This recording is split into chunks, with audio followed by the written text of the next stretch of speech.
Usiku mmoja, Yesu alikuwa akiomba peke yake katika bustani ya Getsemane. Kisha watu wenye silaha walikuja na kumkamata Yesu.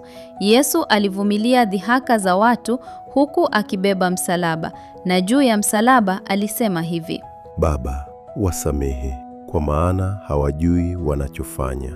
Hatimaye Yesu akakata roho, na asubuhi ya siku ya tatu wanawake kadhaa walienda kwenye kaburi la Yesu. Lakini waliona kwamba jiwe kubwa lililofunika kaburi lilikuwa limeondolewa na mwili wa Yesu haukuwepo. Wakati huo malaika alitokea na kusema, "Kwa nini mnamtafuta aliye hai kati ya wafu? Hayupo hapa, amefufuka." Wanawake walitangaza habari hii kwa furaha kwa wanafunzi, lakini wanafunzi hawakuamini kwa urahisi. Lakini Yesu alipojitokeza mwenyewe, wanafunzi walishangaa sana na kufurahi. Yesu alishinda kifo na kufufuka ili kutupa uzima wa wokovu.